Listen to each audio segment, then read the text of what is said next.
a cɛ ka ɲi a n'o ka ɲi. I bɛ om nana ni hɛrɛ ye wa I bɛ om nana ni an dun ye. Ɲɔgɔn tɛ ɲɔgɔn ma da an dilu la c'est de la qualité. Ɲɔgɔn tɛ ɲɔgɔn ma da an dilu la c'est le numéro 1. Sokɔnɔna la a bɛ manamana hali kɛnɛmana la a bɛ manamana kɛ. U ka siman kɔ c'est recommandé. U ka siman kɔ c'est de la qualité. An di baara telima cɛ ɲuman sɔngɔ dama tɛmɛ diya. Sɔngɔ dama tɛmɛ diya. An di baara telima wa da ka di trop. Sojɔlaw lafiyara pɛntirikɛlaw lafiyara I bɛ om nana ni hɛrɛ ye maliyɛnw sɛbɛra. An du intérieur indox an du extérieur exdox sɔngɔ dama tɛmɛ diya do ani siman kɔl a baara n'o ka ɲi ne a bɛ ja teliya la a b'i ka so nuguya sɔngɔ dama tɛmɛ diya. Baara n'o ka ɲi I bɛ om baara n'o ka ɲi sokɔnɔ ta ni kɛnɛma ta a baara n'o ka ɲi I bɛ om I bɛ om I bɛ om I bɛ om I bɛ om I bɛ om I bɛ om.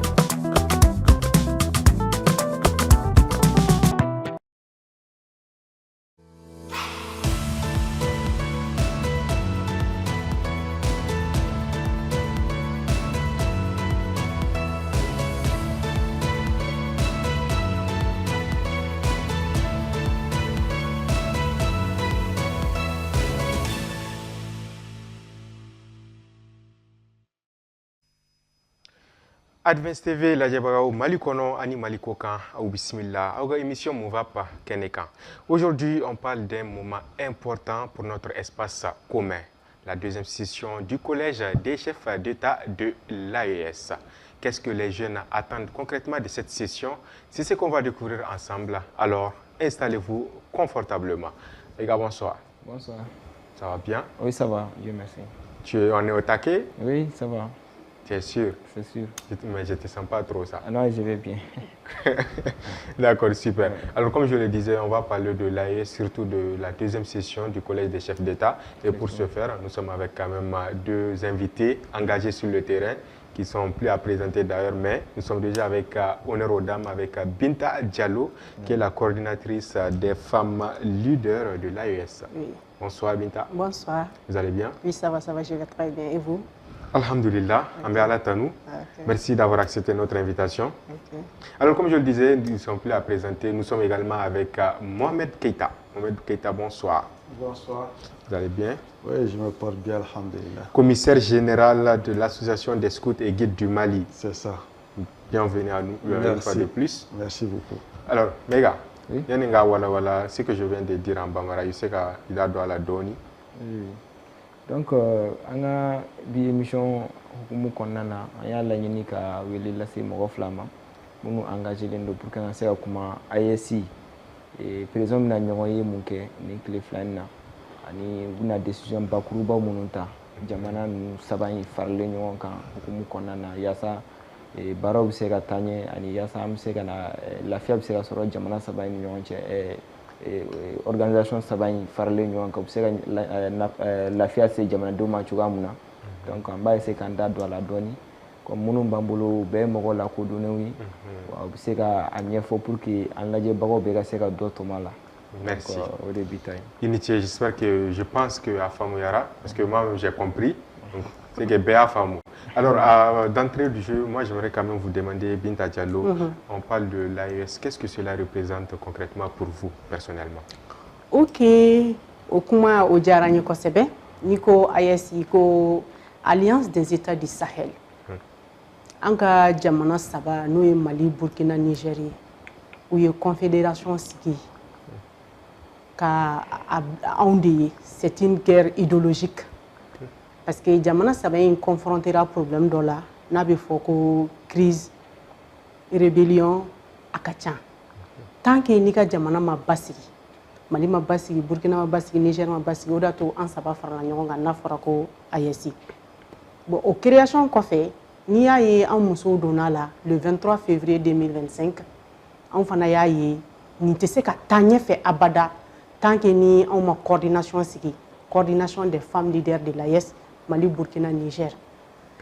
Parce que degun ala ta y'a ka degun ye n'a ye degun sigi aw kan aw bɛ ɲɔgɔn tɛgɛ minɛ aw b'aw tɛgɛ di ɲɔgɔn ma pour que jamana nin bɛ se ka lafiya bon anw musow de fana nana ye n'i y'a ye guerre bɛ se ka kɛ n'i y'a ye hakilinaw bɛ ka ta anw ka chef d'état n'olu ye nin hakilina ɲɛnama sɔrɔ ka nin confédération bila sur place anw fana bɛ na en coordination ka a yira denmisɛnninw na k'a yira musow la anw musow de ye dutigiw ye anw musow de bɛ du kɔnɔ anw cɛw de bɛ yen nɔ anw de bɛ se ka sensibilisation kɛ an denw kunna anw de bɛ se k'a kɛ an denmusow kunna k'a f'u ye vraiment fɛn min binnen non quoi n'o ye terrorisme ye bimalika wale minnu binnen an ka jamana saba kan vraiment an ka segin an ka kɔrɔlenw ma o de y'a to an ka statut n'an ka règlement kɔnɔ an bɛ kuma l'éducation de nos valeurs endogènes parce que ninnu ye souveraineté ta u ye discipline ta u ye fɛn caman ta bɛɛ fana b'a kɔnɔ mais n'i ma mara ma segin so fɛn caman bɛ a tɛ sira sɔrɔ bon n'i ko mara anw cɛw bɛ taa baarakɛyɔrɔ la anw faw bɛ taa baarakɛyɔrɔ la musow de bɛ so kɔnɔ musow de bɛ se ka mara segin so o de y'a to an ka Mali musow ani Niger ani Burkina an farala ɲɔgɔn kan anw ye société civile de an ye société civile de nous on n'est pas là k'a fɔ ko an bɛ fɛn wɛrɛ kɛ anw de y'an farikolo di k'an ka nafolo di k'a dɔn an ka jamana saba in confrontélen don problème min na a tɛ se ka sira sɔrɔ abada tant que an muso cɛsirilen n'i ko femme leader ça veut tout dire les femmes qui sont capables de zéro pour devenir quelqu'un a jigi tɛ foyi kan an balimakɛw de b'an dɛmɛ an cɛw de b'an dɛmɛ an denw de b'an dɛmɛ anw de sɔnna ka jɔ an jɔyɔrɔ la ka tugu an ka leader saba ninnu kɔ pour que an bɛ se k'an denw ka éducation ta cogo min na an bɛ se k'an yɛrɛ sacrifier cogo min na pour que jamana in tagara bolo minnu kan don tɛmɛnenw na a kana segin o sugu ninnu ma c'est pour cela anw jɛra fɛn bɛɛ kɔ c'est les femmes leaders n'i ye association wɛrɛw ye o ni femme leader tɛ kelen mɔgɔ min yɛrɛ b'i bɔ a farikolo la k'a bɔ a bolo nafolo la k'a di a ka jamana ma o de ye coordination des femmes leaders de l'AES. D'accord, merci beaucoup pour ces précisions précieuses, je peux dire, de Binta Diallo. Alors, je m'en vais demander à Mohamed Keita aussi la même question. Qu'est-ce que l'AES présente pour vous concrètement? Maïga, ka ɲininkali diyara n ye n'i ye ne ɲininka ko AES ye mun ye ne bolo ne b'a fɔ AES ye bɛ komi i n'a fɔ ne ka identité de ne ka identité don wa sifin jɛkulu fɛn o fɛn bɛ nin jamana saba la n'o ye Mali, Niger, Burkina u ka identité don u ka identité don ka d'a kan n'i ka identité bɛ ka tuni la ni fɛn minnu bɛ ka o sama ka s'i ma o de ka identité donc an ka denmisɛnnin jɛkulu k'a ye k'a fɔ an ka nin jamana saba a ɲɛmaw u farala ɲɔgɔn kan ka se ka fɛn di anw ma espace dɔ di anw ma an bɛ se k'an yɛrɛ exprimer o kɔnɔ cogo min na donc o espace ka o di anw ma anw ka se ka an yɛrɛ walawala an ka se k'an ka fɛnw k'a kɔnɔ an ka se k'an yɛrɛ retrouver an ka fɛn min tununnen don an na an bɛ se k'a sɔrɔ cogo min na donc AES b'o o de représenter anw bolo. D'accord. Merci beaucoup Keita. Mega, oui. Dobi wolo ka fara kan? Non, pratiquement o ye caman fɔ déjà mɔgɔw bɛ k'a faamuya a ye min fɔ a tɛ tɛmɛ o kan parce que déjà ni hakilina donna jamanadenw fana y'a faamuya ka tugu ɲɛmaaw kan pour que baara bɛ se ka taa ɲɛ o ye ala tanuba de donc n bɛ se k'o de fara a kan. Voilà. Je pense que ça résume déjà la devise même de l'AES, un espace, un peuple, un destin. C'est tout ce qu'on vient de voir. Alors, je m'en vais toujours, une fois de plus, demander toujours à Keita, selon vous, est-ce que la jeunesse s'y intéresse vraiment aujourd'hui? Au début, les gens n'y croyaient pas, mais aujourd'hui, ce n'est pas quelque chose à expliquer. Tout le monde voit. Il faut bon ni diminué de konodim tebli kadaka ni tara ni jamana fin fait kono parce que Dieu merci ni pirol kono à cause de mon mouvement j'ai eu la chance de d'être avec les jeunes scouts de ces trois pays dans d'autres pays qui n'est pas le pays de l'AES. Je sais comment on y travaille.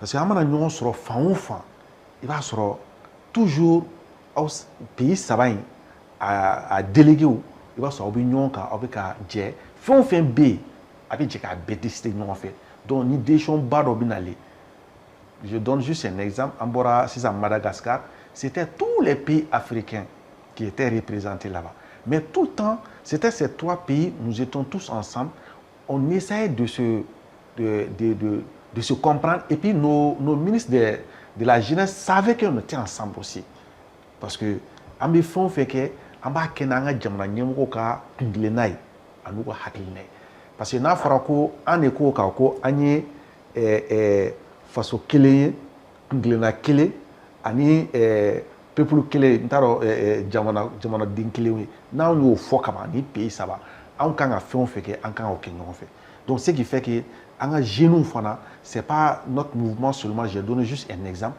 i bɛ taa sɔrɔ mouvement in bɛɛ fɛn fɛn bɛ nin jamana saba kɔnɔ an bɛɛ bɛ ka baara kɛ ɲɔgɔn fɛ i n'a fɔ a kan ka kɛ i n'a fɔ an ka chef d'état an ka ministres bɛ ka chef d'état bɛ ka baara kɛ ɲɔgɔn fɛ an ka ministres bɛ ka baara kɛ ɲɔgɔn fɛ an ka entreprise bɛ ka baara kɛ ɲɔgɔn fɛ donc a sera an denmisɛnninw fana minnu bɛ yen n'an bɛ denmisɛnnin jɛkulu la an fana ka jɛ k'an tɛgɛ di ɲɔgɔn ma ka se ka o hakilina k'o pousser ka taa donc an b'an yɛrɛ y'a kɔnɔ wa an b'a défend an bɛ k'a défend fana. D'accord, merci beaucoup. On revient au point de vue des femmes, des filles, particulièrement les femmes leaders. Qu'est-ce qu'on attend vraiment de cette deuxième session qui s'apprête à se tenir ici à Bamako? Ok, ça nous tient maintenant à Kilna Djigindoke. Parce que nous sommes contents en tant que femme leader de l'AES. On a fait une création le 23 février 2025 à Ouagadougou. Depuis une coordination ici, on a une mission sabbat en boulot. On a une mission follow vraiment autorité engouement autour de l'AES.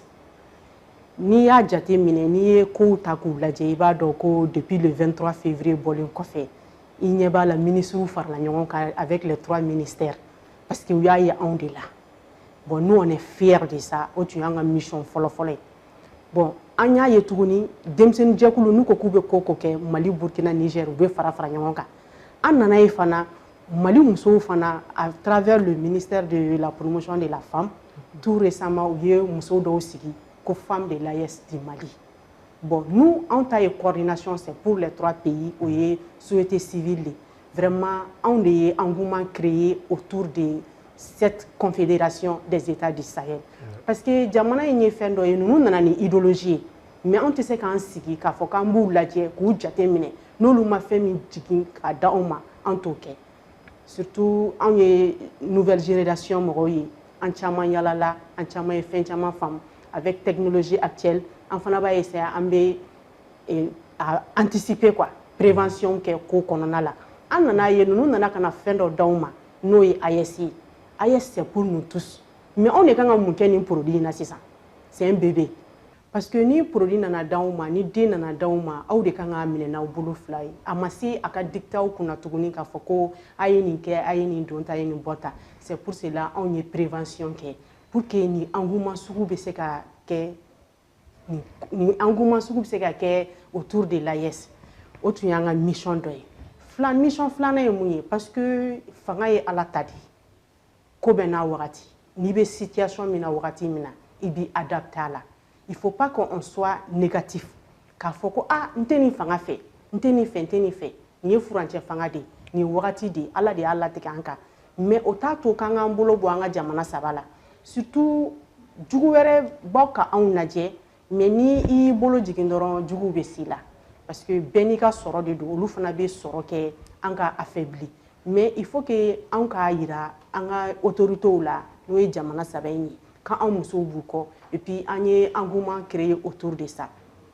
ani an ka laɲini sabanan ye mun ye jeunesse n'o ye Mali Burkina Niger o tun y'an ka mission sabanan ye k'a ɲini an ka jamana kuntigiw fɛ ani an ka jeunesse yɛrɛ fɛ ani an musow fɛ an kana an sigi tuguni k'an bolo fila d'an sen kan an ka jamana in dira an ma an bɛ se ka kɛ cogo di pour que an ka jamana saba espace saba in bɛ se ka kɛ an ta ye o tɛ taa kuma kɔ kuma la o bɛ taa baara de la ni ma ɲɛ I bɛ kuma o sɔrɔ I ye baara kɛ surtout espace in c'est vide fɛn caman bɛ yen nɔ a bɛ se ka k'a kɔnɔ an b'o o mission fila de kan tout jusqu'à présent engouement créera a tɔ ye mission fila ye mɔgɔw k'a faamu fanga ye ala ta ye sabanan fana ye mun ye an ka baara kɛ pour que an bɛ se an ka espace saba dɛmɛ cogo min na dans l'union.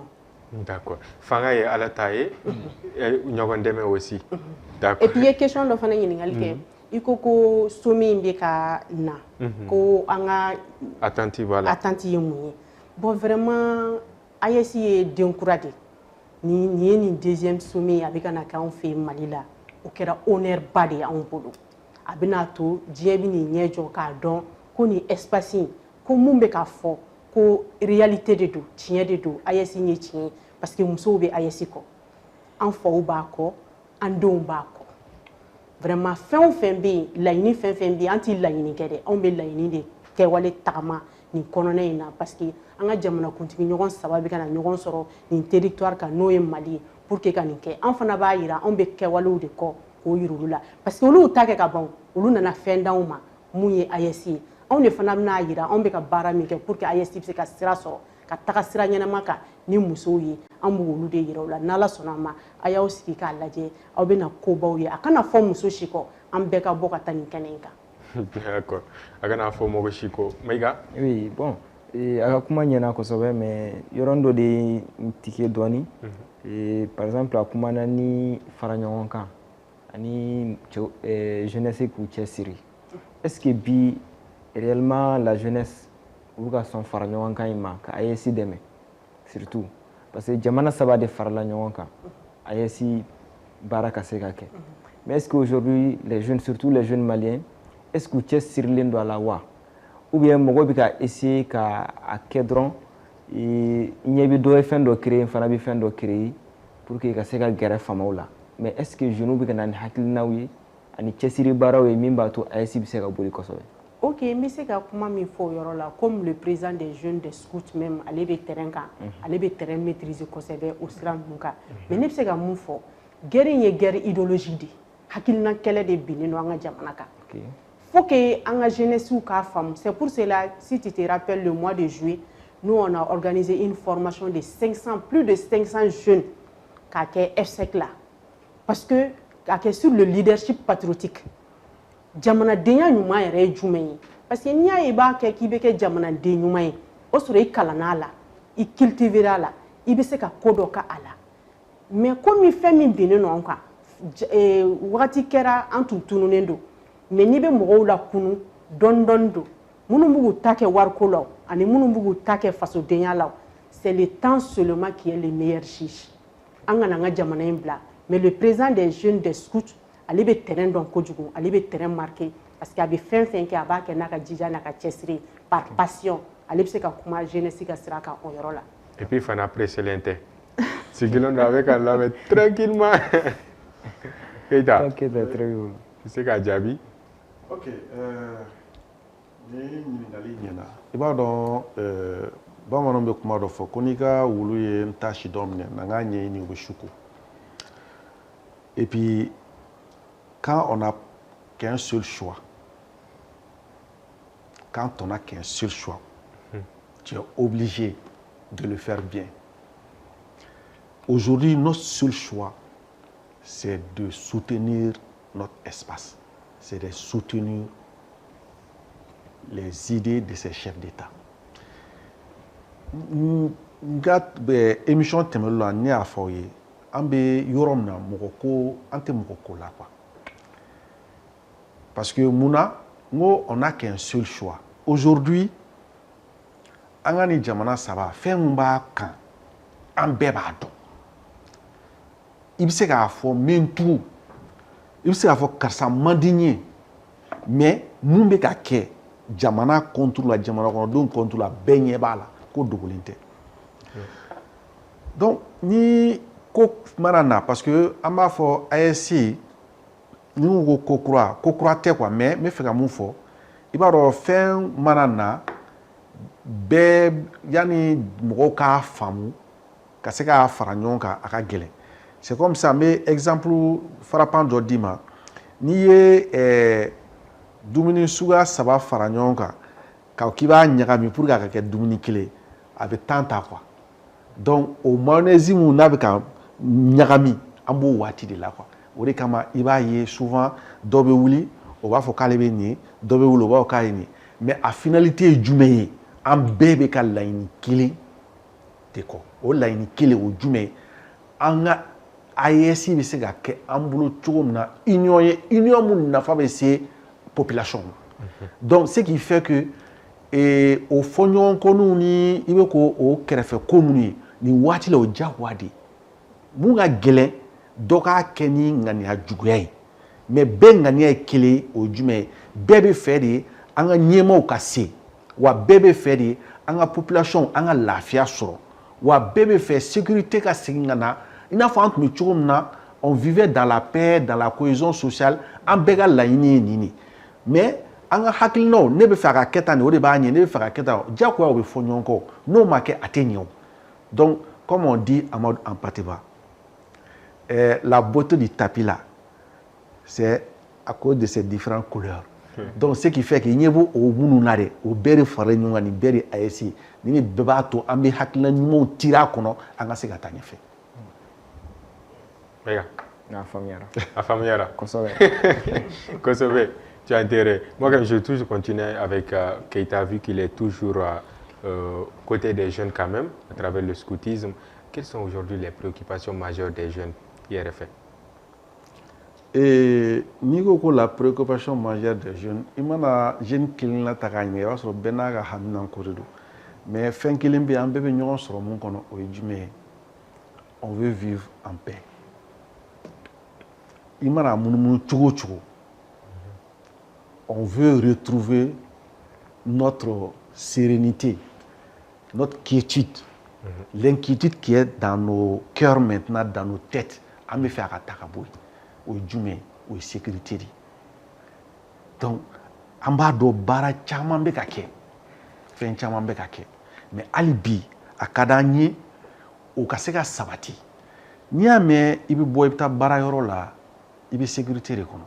Ni ame ibi debe sunoko. Ka wuli RM ka di ye ou bien ka wuli dɔ la ka taa k'i bɛ taa ko wɛrɛ kɛ i bɛ sécurité de kɔnɔ ni tu es dans l'insécurité i tɛ se ka foyi kɛ o insécurité ni n y'a fɔ émission tɛmɛnenw na insécurité o mun filɛ nin ye souvent an b'a miiri min o tɛ hali an yɛrɛ de bɛ se ka insécurité créer o parce que an ka réseaux sociaux filɛ nin ye souvent nkalon dɔ bɛ tigɛ dɔrɔn k'a bila dɔrɔn mɔgɔw b'a partager o yɛrɛ dɔrɔn ma hakili wuli n'o y'a hakili wuli a bɛ na ni mun ye o fana y'a dama insécurité de marifaw bɛ o insécurité bɛ mais an yɛrɛ fana ka insécurité intellectuelle mun b'an fɛ yan donc nous on veut juste que an ka o quiétude mun bɛ yen an ka basigi o mun bɛ yen an ka vivre ensemble mun bɛ yen an ka se k'o retrouver wa o tɛ se ka retrouver fo an ka sɔn de k'an tɛgɛ di ɲɔgɔn ma ka tugu an ka chef d'état ninnu kɔ k'u bilasira n'u ye mun kɛ n'a ma ɲɛ an bɛ se k'olu fɔ bonya kɔnɔ mais k'a kɛ u mana fɛn fɛn kɛ parce que karisa de y'a kɛ parce que Mayiga de y'a kɛ donc a man di ne t'a la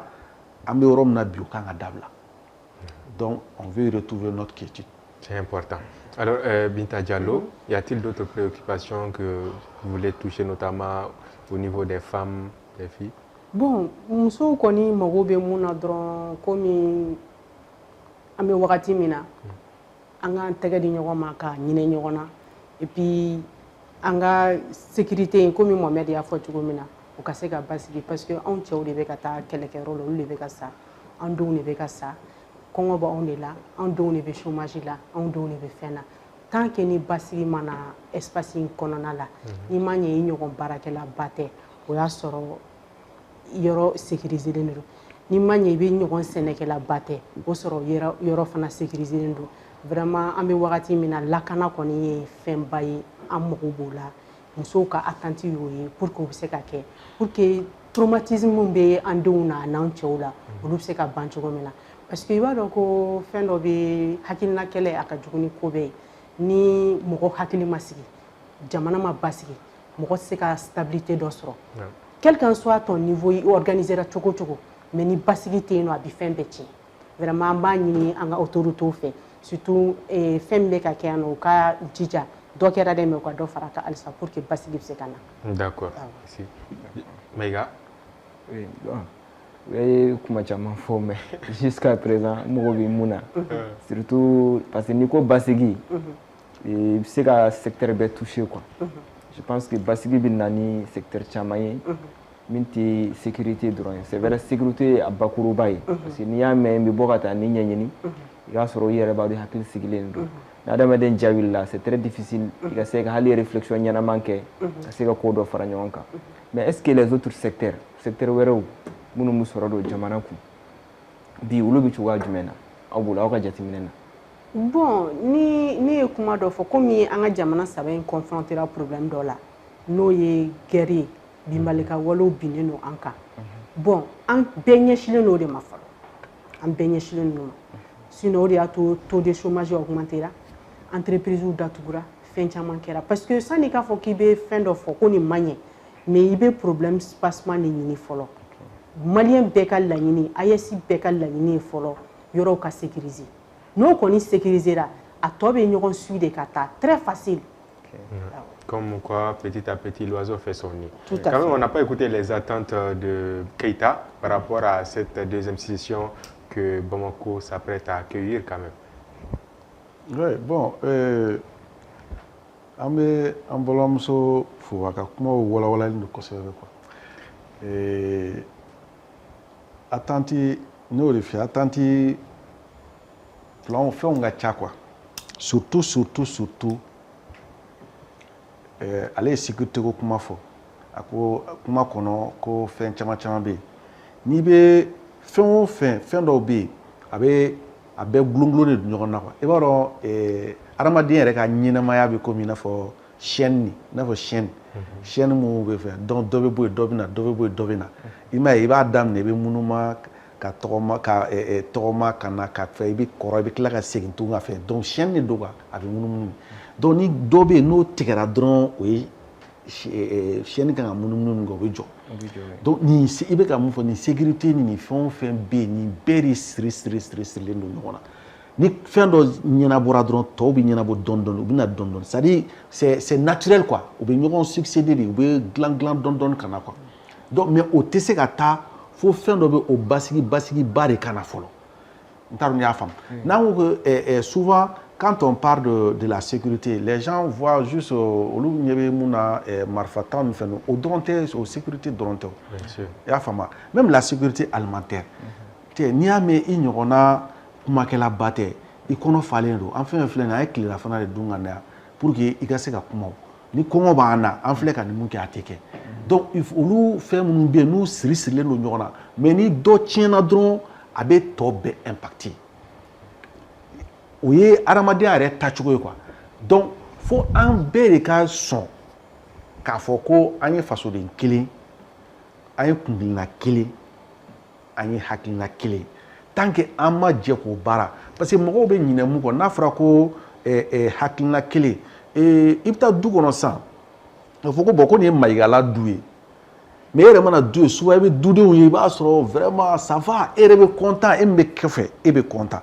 Mais ni donna du kono ni dude do se avec chene ko rakebe tani o te ba raw o jako yadi donc olu fe mu be o fonyo ko no ori ba to hakina o be mo abstani fe chugum no o be wala fenka consolider kata mais tango maka kono fent se ka kedro ka be kan ga taw souvent jalagilu be ka kono dobe o be ka kono mai dobe o be ka kono o kan donc o mai no kan o le be faranyonga ko glanganya pour que ka erreur éviter ka fon éviter.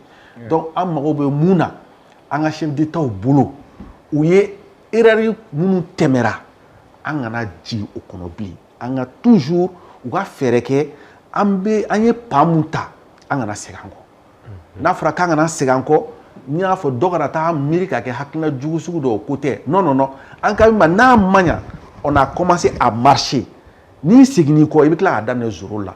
Donc anye moukere, en a continuer. Au baramun be jeune awli bi mo bolo dilenga to nyoma nga entreprise parce que nga jamana saba ni ya jetme réellement nga jamana saba entreprise de baraka nyon fait kosobe d'autres me bara fin do ke nyon fait mais en fait ka jetu na ka baraka nyon fait sur le plan professionnel ba so akintete flo avant nga jeune to nyon so là mais nous sommes dans le mouvement il y a longtemps am nyon so fin woro la yani ni ASCO kana est-ce qu'on allait faire un peu soro en réel donc quand on se retrouve à l'extérieur ces trois pays là la façon dont ils travaillent en béba donc vraiment bɛɛ ŋaniya de a ka taa ɲɛfɛ hali ni y'a sɔrɔ an bolo an ka yetaw tɛ kelen ne fɛ a kan ka kɛ tan nin fana fɛ a kan ka kɛ tan nin donc toujours décision bɛ ta u ka ta o fila ni ɲɔgɔn cɛ k'a ɲini u fɛ fana an ka bɛɛ impliquer a la bɛɛ ka impliquer a la pour que baara in bɛ se ka ɲɛ a bɛ ka taa cogo min na hali bi a ka ɲɛ ka taa fɛ mɔgɔ si kana bila kɔfɛ ni ko mɔgɔ si kana bila kɔfɛ mɔgɔ i den jugu kɔni i b'o gɛn o ye diyagoya ye o fana y'a dama ko wɛrɛ mais ce qui est sûr k'a fɔ ko ni karisa hakilina tɛ kelen ye ka i ban ka baara kɛ n'a ka hakilina ye an kan t'o fana ma on veut que on reste ensemble que les décisions soient toujours pris on b'a fɔ le juste milieu n'an bɛ décision ta ka ta o la ka taa fɛ so depuis ala ye diɲɛ da mɔgɔw ma deli ka bɛn fɛn kelen kan ka taa ɲɛfɛ voilà. Et Keita, puisqu'on parle de décision là, on sait que cette deuxième session, il y aura forcément des décisions. Maintenant, IRF, quelles décisions issues de cette deuxième session peuvent vraiment impacter la jeunesse? Et décisions surtout sur le plan professionnel, l'emploi. Et notre emploi des jeunes, on ne parle pas des diplômés seulement, on parle de tout le monde. Ali Mourkalandine. An ɲɛ b'a la n'a ka walaha bɛ parce que anw fɛ yen fɛn dɔ bɛ yen c'est très grave i b'a sɔrɔ n'i taara jamana dɔw la olu kɛlen bɛ k'a fɛn kɛ n bɛ n da don o yɔrɔ la dɔrɔn ka tɛmɛ anw bɛ murukalanden dɔrɔn parce que an kɛlen bɛ k'a ka vie tracer kama anw yɛrɛ fɛ dɔrɔn ale ka avenir tɛ dɔwɛrɛ a bɛ kɛ mori de ye sɛbɛnnikɛla de ye ou bien a bɛ kɛ alimami de ye o tɛ tiɲɛ ye o n'i taara Maroc alimami bɛ bɔ a ka bureau kɔnɔ a bɛ bɔ a bɛ n'a ka fɛn kɛ i b'a sɔrɔ veste b'a la ni seli heure sera a bɛ gulokiba in ta k'o don a ka veste kan ka mɔgɔw lase n'a tila a bɛ bɔ a bɛ taa a ka bureau kɔnɔ bon pourquoi o tɛ se ka kɛ an fɛ yan surtout an ka arabu kalandenw u bɛ ka kalan kɛ u bɛ ka taa e bɛ ka taa mun kalan français la dɛ ou bien anglais la dɛ ou bien russe la dɛ ou bien allemand la dɛ ale fana bɛ ka t'o kelen de kalan arabu la mais anw kɛlen bɛ k'olu ka ɲɛnamaya dan kɛ dɔrɔn alimamiya o tɛ tiɲɛ ye o yɔrɔ minɛ fo o de ka bɔ yen tant que o ma bɔ yen nin yɔrɔ la an bɛ UJUMA président fo n'o ye Cheikh Mohamed Makiba ye a ye kɛlɛ kɛ ka kɛlɛ kɛ arabu kalandenw ka fɛn na an hakili b'a la ne bɛ UJUMA la je suis membre fondateur de l'UJUMA hakili b'a la a y'a fɔ jamanakuntigi dɔ ye a ko i bɛ ka o y'a sɔrɔ kɛlɛ ma se nin ma dɛ sɛbɛnfɛnw bɛ yen o seerew bɛ yen a ko k'i bɛ ka mɔgɔ minnu négliger a bɛ ka mɔgɔ minnu négliger n'an ma hakili to arabu kalandenw ni murukalandenw ka fɛn na a ko aw hakili bɛ ko kɛlɛ in bɛ ban cogo min na a tɛ ban ten a dun filɛ nin ye sisan n'i ye a jateminɛ mɔgɔ jɔnw ka ca terroristes la c'est parce que e mɔgɔ min tɛ 1000 sɔrɔ miliyɔn 2 nana proposer e ye i dun b'a dɔn i ka sokɔnɔmɔgɔw bɛ sɛgɛn na ni diɲɛ ko k'o fɔra i bɛ t'o kɛ o donc n bɛ fɛ ka yɔrɔ min souligner nin na dɔrɔn ce n'est pas pour défendre les terroristes mais je veux juste dire que tant que an ma problème de l'emploi ka essayer ka ko régler k'a fɔ bon e mana taa e nana e bɛ ka arabu de kɛ an bɛ bila kɛrɛfɛ ni nana allemand o bɛ ta ni nana arabu fɛ français o bɛ ta ni nana anglais o bɛ ta i nana kan wɛrɛ o bɛ ta mais arabu e bɛ bila kɛrɛfɛ parce que an yɛrɛ kunna dɔrɔn arabu laban tɛ dɔwɛrɛ ye a bɛ kɛ duguma kalanden ou bien a bɛ kɛ nin ye k'a sɔrɔ o tɛ tiɲɛ fo o emploi o côté ka régler o nin bɛɛ kɔfɛ dɔw bɛ yen u ma kalan kɛ u ma arabu kalan kɛ u ma français kɛ u ma foyi kɛ ils ont besoin de vivre aussi u bɛ se ka mun kɛ bɛɛ de bɛ dɔɔnin dɔɔnin kɛ o i y'a faamu n'a fɔra ko an ka jɛ ka baara ye jumɛn ye i b'a sɔrɔ n'a fɔra ko so ka jɔ sisan ne bɛ se ka moyen bɛ ne bolo ka bariko fa ji la ka na n'a ye mais e ta ye so de ye dɔ ta ye galama de ye n'i ye galamatigi gɛn i ye kɛlɛ tigɛ o parce que o de y'a se ye n'a fɔra ko bɛɛ k'i seko kɛ o y'o de ye donc an se ye mun ye dɛ o de ka kɛ donc f'a ka dɔn nin mun fana filɛ n'a ma nin si kɛ a bɛ se ka ko dɔ kɛ o i bɛ se k'a pousser k'a bila o de kama chambre de métier dayɛlɛlen don fɛnw dayɛlɛlen don a bɛ se k'u la encourager walasa chambre de métier bɛ se ka mɔgɔ caman former ka taa fɛ hali bi donc olu fana ka jateminɛ n'an ma dan sigi denmisɛnninw ka baarako la ka se ka a régler a bɛɛ tɛ se ka régler état tɛ se k'a bɛɛ régler mais état bɛ se ka faveur kɛ particuliers ye k'u la encourager u bɛ se ka nin ko ninnu dilan cogo min na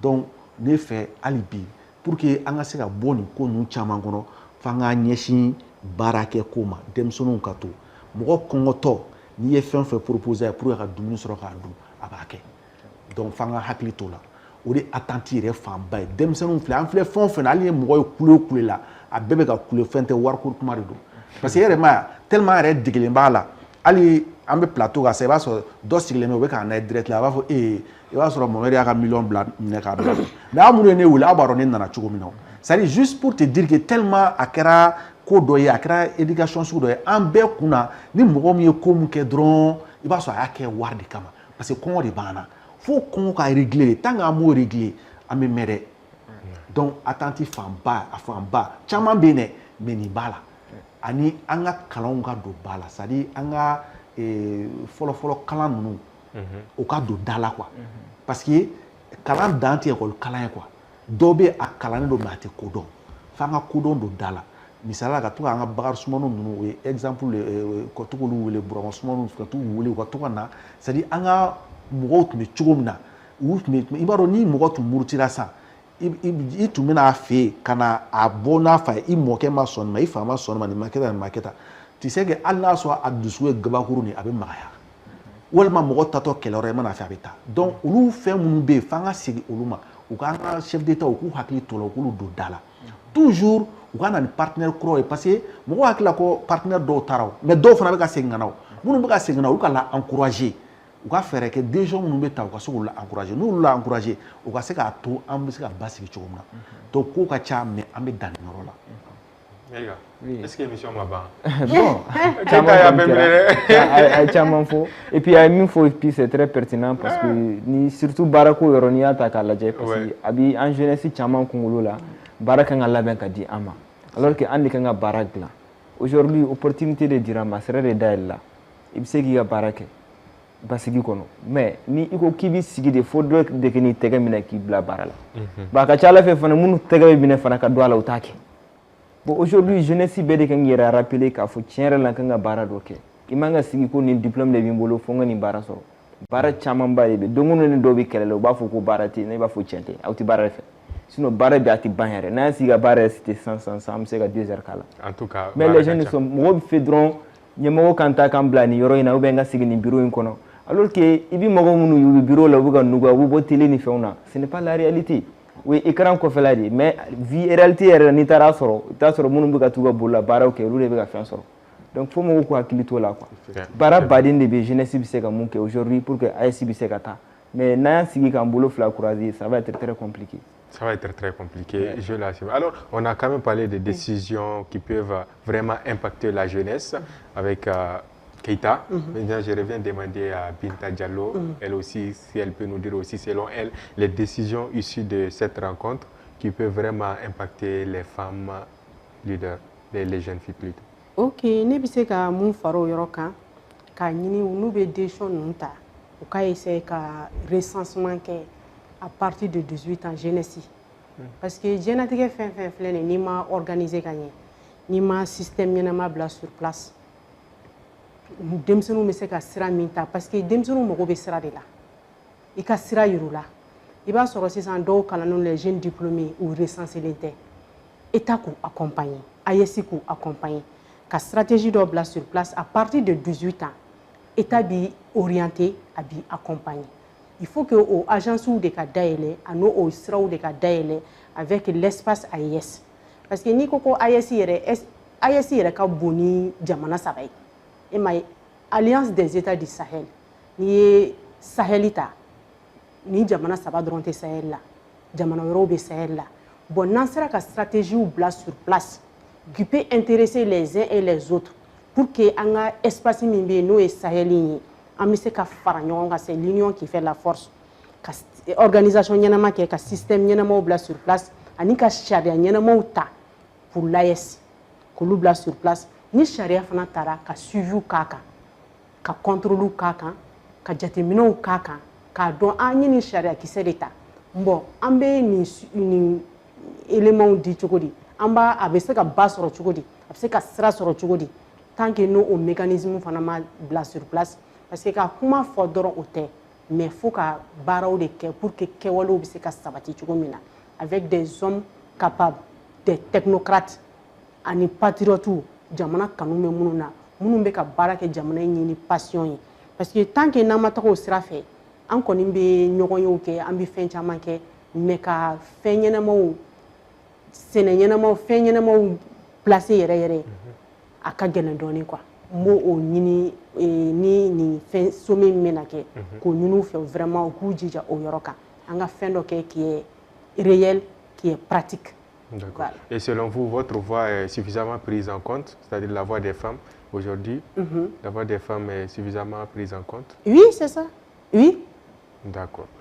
Surtout la coordination des femmes leaders de l'AES, le capitaine Ibrahim Traoré du Burkina Faso, Excellence Numbefo à travers lui. Tout récemment, au Burkina, il y avait un forum qui s'appelle FIED, où il y a coordination invitée. Et puis, fin international, fin non, coordination il est c'est l'opinion internationale pour que nous ayons voix fort, pour l'espace AES. D'accord, merci. Alors, au-delà, quand même, on a abordé beaucoup de points, les préoccupations des jeunes jusqu'aux attentes et ce que l'AES peut toujours apporter à la jeunesse. Selon vous, Keita, ce que l'AES peut vraiment apporter à la jeunesse pour que nous soyons encouragés et pour qu'ils s'inscrivent dans ce sens pour le combat. Bon, en effet, il y a moi, je ne suis pas déformé. Qu'est-ce que la jeunesse peut faire pour l'AES? Voilà, c'est ça. Ce que la jeunesse peut faire pour l'AES. Voilà, c'est ça. D'accord. Parce que, qu'est-ce que l'AES peut faire pour la jeunesse, pour qu'on l'encourage? Ne be ɲininkali kɛ AES ye jɔn de ye? AES ye e de ye, AES ye ne de ye. Ale mun bɛ yen n'ale bɛ togoda la, AES ye ale ye. Ale mun bɛ yen n'ale bɛ fan wɛrɛ fɛ, Malien do, ou bien Nigérien do, ou bien Burkinabé do, mais a bɛ tubabu jamana kan, ale de AES ye. Donc AES ye an bɛɛ de. Donc ne fɛ an bɛ se ka mun kɛ AES ye walasa AES bɛ se ka taa ɲɛfɛ cogo jumɛn? Ne yɛrɛ bɛ ɲininkali in ta ka segin k'a reformuler ka ko ye. Qu'est-ce que la jeunesse peut faire pour que l'AES puisse être une réalité avancée? D'accord. Et en me délai qu'au fort, faire fanga fouiti djien kono, kama fanga ma sigi genou épaule ka. A sigi genou épaule ka, il faut que genou ne ka don, ka fo anga sacrifice de bateau, anga communauté be tanye fait. Anga sacrifice de bateau, anga patrie be tanye fait. Et moi, il sait que nationalité tchaman soro. Tu peux avoir beaucoup de nationalités. Tu peux avoir, si tu veux, 10 nationalités. Mais tu ne peux avoir 2 patries. La patrie, c'est quoi? Faso. Il faut avoir un Europe. Moi, je vais avoir un tchaman. Je vais faso. Faso, tu as un tchaman. Il sait que du tchaman nationalité sur le papier bibolo. Mais il faut faso et du kileni. Tchaman a kele, boro kele. Donc, au faso o. Fanga ke affaire. Anga do en doucement. Kaye ka fo faso est neri. La patrie c'est moi-même. La patrie là. Si moi je meurs aujourd'hui, la patrie meurt. Donc moi je suis obligé de vivre. Donc je suis obligé de faire vivre la patrie. Donc en genou, quand tu n'as qu'un seul choix à faire, il faut le faire bien. Le faire bien. Donc au seul choix mon boulot bi. Oui, des espaces AES be se ka développer tout comme na se ka tanye fait. Donc on me se ka boulot di nyoma. Parce que ni te foyi ni jenu makai. Moro keta o fo anyana. Abe mina dom na coup d'état là. A o de fo akoko nete nunu te munu be ka ne mina rute aw de do. Na be fe jamana ka keme jamana be kuri. Wa ne be se ko kuma kelen nga demsonu ye. Ka fo nyere ka fo nyona to ye. K'a fou ɲɛna k'a fɔ anw bɛ fɛ AES ka kɛ mun ye AES bɛ ko o de. N'a sɔrɔ réellement on veut que ça avance, ça va avancer. Et si nous voulons réellement que ça échoue, ça va échouer. Et si ça échoue, c'est nous tous qui ont échoué. Ouais. Donc nous n'avons qu'un seul choix. Donnez-nous la main et allez de l'avant. D'accord, c'est noté. Maïga, tu voulais ajouter quelque chose? Oui, justement, parce que nous faisons mon frère quand on est en commandant AES.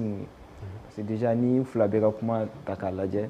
Tu vas voir que aujourd'hui, espace AES la jeunesse qui est le de façon fin belle ambiga fin belle partagée et même ça les fitines de dimadron pour que mogo ka se ka famia ça veut nous temps soro ka teme siama mun te mana tout récemment ani fort de l'AES ni tara là tu vas voir que jamana nous représenter l'un des deux et puis pour la barakela qui font des créations des trucs très merveilleux.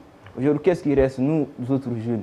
Soit on a farouka, ou que kala degi, soit ou fana qu'on consommer. Parce que le créateur va faire un créer, mais toi tu ne consommes pas. Comment est-ce qu'il va vivre? Comment est-ce qu'il va accroître sa production?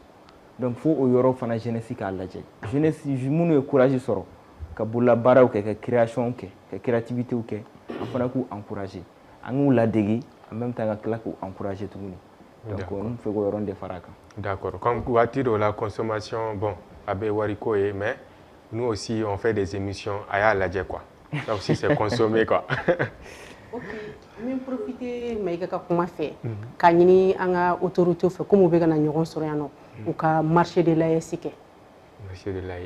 Marché de l'AES parce que ɲɛ b'a la muso bolola baarakɛla ninnu komi foire ni fɛn ninnu bɛ kɛ fan bɛɛ mais an yɛrɛ ka a essayer k'o valoriser au moins si na fɛn an ka dabilenu an ka sutulu an ka moringa ninnu ani an ka golo ninnu ni fɛn ninnu État ka don artisan kɔrɔ ani muso cɛsirilenw kɔrɔ u ka espace dɔ di au nom des femmes leaders de l'AES ou au nom des femmes de l'AES u ka espace di espace bɛ bila région bɛɛ la a bɛ bila capitale bɛɛ la pour que a ka kɛ marché de l'AES ye o la région min bɛ se kɛwale min na u bɛ ɲɔgɔn sɔrɔ o sugu kɔnɔna la a fɔ ko nin ye Niger minɛ nin ye Burkina minɛ nin ye Mali minɛ vraiment an b'o laɲini kɛ en tant que femme parce que an b'a dɔn an ka musow cɛsirilen don cogo min na ani jamana in kɔnɔ fɛn naturel de bɛ yan an ka sɔmɔgɔw bɛ yan fɛn bɛɛ bɛ yan partenaires sugu bɛɛ bɛ na mais n'anw ma essayer k'a valoriser État fana ma don anw jugukɔrɔ parce que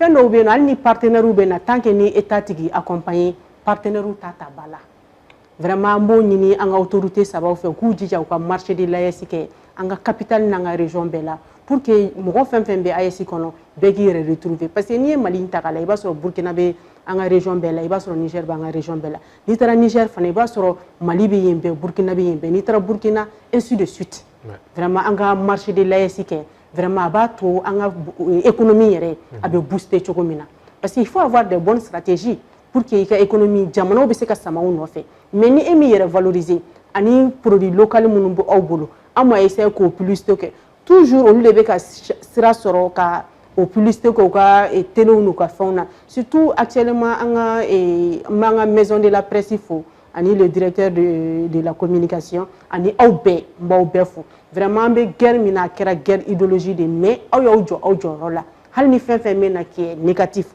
pour l'AES a b'a essayer a b'a répondre avec votre stratégie an b'a ɲini aw fana fɛ k'a fɔ aw ye a k'aw jija halisa pour que nin marché de l'AES bɛ se ka sigi pour que muso minnu tɛ dɔ la muso minnu bɛ nin ko ninnu kɛ ani artisan minnu bɛ nin kɛ u bɛ se ka dɛmɛ cogo min na parce que jigi wɛrɛ tɛ an si la bi communication de kɛlen don ka diɲɛ minɛ an bɛɛ mago bɛ communication la pour que an ka Afrique ni an ka AES bɛ se ka sira sɔrɔ cogo min na. I ni ce Binta Diallo, alors émission sera kuncɛyɔrɔ ma je vais quand même prendre awɔ ko Binta i tɛ fɛ k'a ka ban an kumana dɛ donc je vais quand même prendre les derniers mots on n'a pas presque plus de temps comment bɛ-tu bolo hali sisan kumana laban min b'i bolo k'a fɔ adresser à nos téléspectateurs un message etc. ok n bɛ téléspectateurs bɛɛ fo minnu bɛ k'an lajɛ minnu ma chance sɔrɔ k'an lajɛ ka AES jamana kɔnɔ mɔgɔ bɛɛ fo ka diaspora bɛɛ fo ka Afrique bɛɛ fo ka diɲɛ fan bɛɛ fo vraiment a ye to ka Advance TV lajɛ aw bɛ fɛn ɲɛnamaw de sɔrɔ a kɔnɔ vraiment téléso minnu don u ka fɛnw ka ɲi u bɛ les hommes capables minnu bɛ se fɛnw na ani olu yɛrɛ ka journalistes fana bɛ se u ka question fo cogo la ka peuple bɛɛ fana ka a ɲinini kɛ peuple fɛ vraiment an ka to ɲɔgɔn bolo quelle qu'en soit la situation fɛn foyi t'anw bolo n'an ka jamana in tɛ mɔgɔ si ma dafa mais mun bɛ se mun na an bɛɛ ka ɲɔgɔn sɔrɔ jamana ko la i kana fɔ ko nin tɛ se nin mana na nin tɛ place sɔrɔ o tɛ Ala de bɛ mɔgɔ sɔn an k'an tɛgɛ di ɲɔgɔn ma an k'a bila an kun na n'an y'a kɛ ka ɲɛ diɲɛ bɛ na an lajɛ mais n'an y'a kɛ ka tiɲɛ ka kɛ mɔgɔ ko ye an ka bɔ mɔgɔ ko la an k'a kɛ faso ko ye mun bɛ se ka mun kɛ o ka d'o ma mun tɛ se ka mun kɛ minnu bɛ se mun na o k'olu kalan fana olu ka se parce que diɲɛlatigɛ ye héritage de anw bɛɛ bɛ taa don dɔ la mais an fana b'a ɲini san'an ka taa an cɛsiri ni an ka jija ye mun ye ka o di an ka génération future ma an dɔgɔninw na an denw ma vraiment an b'aw fo télé Advance an b'aw fo an ka jija n'a ka cɛsiri la ka Ala ka bɛ ka na ni jamana ɲɛmɔgɔ minnu ye Ala ka kɛnɛ wuliko ɲuman di vraiment an ka to dans l'union dans la paix vraiment Ala k'an don an jugu kalo dibi la n bɛ bɔ kuma la o yɔrɔ la. Merci beaucoup Binta Diallo, coordinatrice des femmes leaders de l'AES. Alors Keita. Maïga,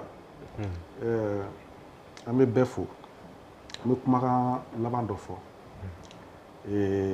cɛkɔrɔba dɔ fatu tuma selen a y'a denw fara ɲɔgɔn kan a ye kala kelen di a bɛɛ ma k'u ka kari bɛɛ y'a ta kari u mɔgɔ hakɛ min bɛ a y'o kala hakɛ fara ɲɔgɔn kan k'a kɛ kala kelen ye k'a d'u ma u ma se k'a kari a y'a f'u ye k'aw ɲɛ bɛ nin na tant que aw bɛ ɲɔgɔn bolo jugu tɛ se aw la ne fana bɛ segin kuma kelen kan k'a fɔ n yɛrɛ k'a fɔ bɛɛ lajɛlen ye k'a fɔ n'an sɔnna an bɛ jamana in jɔ mais n'an a ma sɔn a bɛ kan kan ko fila don soit an ka to ɲɔgɔn bolo jamana ka jɔ walima an ka fara an bɛɛ ka faga jamana ka ci ala kana so o yɔrɔ ma k'a ɲini bɛɛ fɛ surtout la jeunesse malienne surtout la jeunesse de l'AES k'a fɔ an bɛɛ ye ni a ka d'an ye jamana in bɛ jɔ an k'an jija jamana in ka jɔ ala k'an bɛɛ waati wɛrɛ. Merci beaucoup Mohamed Keita. Maïga ko wolo ka fara kan déjà u y'a bɛɛ fɔ vraiment an b'u fo ka cɛsiri la ani u y'an ka wele jaabi a diyara an ye kosɛbɛ an b'an ka téléspectateurs fana bɛɛ lajɛlen fo an bɛ téléso baarakɛlaw fo régie mɔgɔw bɛɛ lajɛlen an b'u bɛɛ lajɛlen fo an bɛ min ɲini jeunesse fɛ surtout parce que an b'a fɔ jeunesse parce que c'est eux aujourd'hui c'est eux demain donc vraiment jeunesse k'u jija an k'an bolo di ɲɔgɔn ma an ka don da kelen fɛ ka bɔ da kelen fɛ mɔgɔ le linge sale ça se lave en famille fɛn o fɛn bɛ jamana kan bi n'an y'an bolo di ɲɔgɔn ma a ka ca ala fɛ an bɛ se ka a ɲɛnabɔ wa Advance TV fana an b'a ɲini mɔgɔw fɛ u k'a suit u ka Mouva Pour lajɛ hakilina caman de bɛ fɔ a kan min bɛ se ka jeunesse dɛmɛ min bɛ se ka jeunesse bilasira donc vraiment les jeunes écoutez Advance TV surtout Mouva qui est une émission qui est là pour vous et pour tout le monde. Vous voyez déjà, on a des jeunes leaders qui viennent chaque fois sur nos plateaux, qui essaient de partager leurs idées. Vraiment, c'est vraiment excellent. Donc, on va aller là-bas. D'accord. Merci beaucoup, Maïga, quand même, qui répond toujours à l'appel. Alors moi, je vais juste remercier toujours nos invités de ce soir. Il l'a déjà dit, Mouva, c'est l'émission qui sensibilise, qui motive et éduque la jeunesse. Donc n'hésitez surtout pas à nous suivre chaque samedi sur Advance TV. Et vous l'aurez compris, après Niamey en 2 juillet 2024, c'est à Bamako d'accueillir cette deuxième session du Collège des chefs d'État de l'AES, la Confédération AES bien sûr. Alors, à Okana Foucault, c'est du 22 au 23 décembre 2025. Soyez au rendez-vous. Je vous remercie et vous donne rendez-vous à très bientôt sur Advance TV.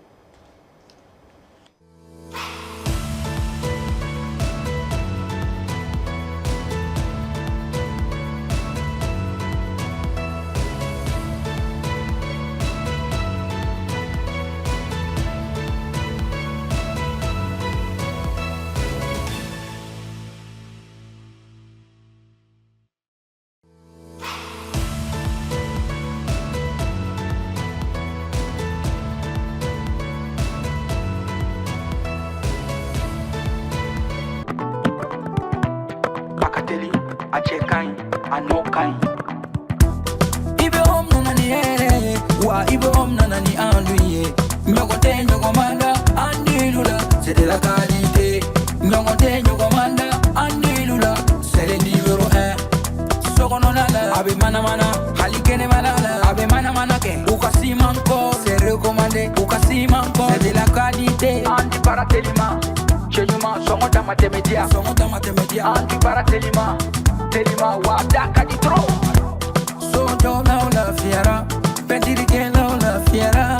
Ibe nana ni hera Malion severa, andu intérieur, indox, andu extérieur, exdox, somota matemedia do, anisi mankol, apara no kanyine, abeja teliala, abika so nuya, somota matemedia, bara no kanyi, ibi bara no kanyi, sogo no tani, kene mata, abara no kanyi, ibi